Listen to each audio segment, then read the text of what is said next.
অন্যদিকে আরো একটা গুরুত্বপূর্ণ কেন্দ্র উত্তর কলকাতা উত্তর কেন্দ্র, কারণ বর্তমান বনাম প্রাক্তনের লড়াই কলকাতা উত্তরে সুদীপ বন্দ্যোপাধ্যায়, অন্যদিকে তাপস রায় যে ভোটের আগেই ফুল বদল করেন। এই তাপস রায় তৃণমূল ছেড়ে বিজেপিতে যোগদান করেন এবং কলকাতা উত্তরের কালকে সপ্তম অর্থাৎ শেষ দফার ভোট সরাসরি চলে যাবো। অভিজিৎ চন্দ্র রয়েছে, অভিজিতের সঙ্গে কথা বলবো।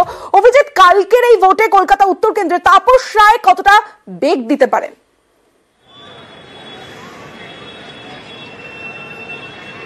তমশ্রী, অবশ্যই, কারণ যেটা মনে করা হচ্ছে যে এই কলকাতা উত্তর লোকসভা কেন্দ্র, যেটা 2009 সালে কলকাতা উত্তর কেন্দ্র হিসেবে পরিচিত হয়, তার আগে কলকাতা উত্তর পূর্ব এবং কলকাতা উত্তর পশ্চিম দুটি লোকসভা কেন্দ্র ছিল এবং দুটোকে মিশিয়েই 2009-এ এই কলকাতা উত্তর কেন্দ্র করা হয়।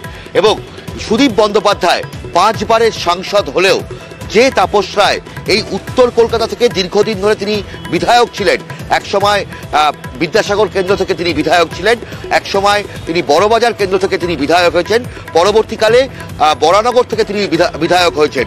ফলে উত্তর কলকাতাকে হাতের তালুর মতন চেনেন তাপস রায় এবং ছাত্র পরিষদ করা এই তাপস রায় তিনি উত্তর কলকাতার তিনজন কাউন্সিলরও পাচ্ছেন বিজেপির পক্ষ থেকে।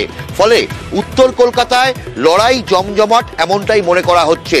যদিও গত লোকসভা কেন্দ্রে সুদীপ বন্দ্যোপাধ্যায় তিনি প্রায় 50% কাছাকাছি ভোট পান। অন্যদিকে বিজেপি প্রার্থী রাহুল সিনহা তিনি ভোটের শতাংশ বাড়িয়েও 37% কাছাকাছি গিয়ে আটকে যান। অন্যদিকে বাম কংগ্রেস জোটের মোট ভোট সংখ্যা যদি বলা যেতে পারে মাত্র 10% কাছাকাছি।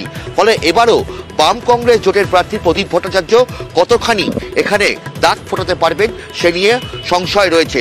তবে তাপস রায়ের ক্ষেত্রে সুবিধা যেটা হচ্ছে যে একদিকে সদ্য দলত্যাগী এবং তৃণমূল কংগ্রেস থেকে ছেড়ে তিনি বিজেপিতে যোগদান করেছেন, অন্যদিকে সুদীপ বন্দ্যোপাধ্যায় যদি প্লাস পয়েন্ট বলা যেতে পারে যে তিনিও কিন্তু হাতের তালুর মতন এই গোটা উত্তর কলকাতা চেনেন এবং উত্তর কলকাতার 7টি বিধানসভা আসনই তৃণমূল কংগ্রেসের দখলে এবং সব মিলিয়ে বলা যেতে পারে দুপক্ষকে মাপছেন। তবে দুপক্ষই আশাবাদী যে 4 জুন তাদের দিকেই হাসি ফুটবে। তবে আগামীকালের ভোটে সব পক্ষেরই নজর থাকছে। ফলে উত্তর কলকাতা, কুরুক্ষেত্র উত্তর কলকাতায় সেখানে কার মুখে হাসি ফুটবে সেটা আগামী 4 জুন পরিষ্কার হতে চলেছে। তমশ্রী, বেশ অভিজিৎ।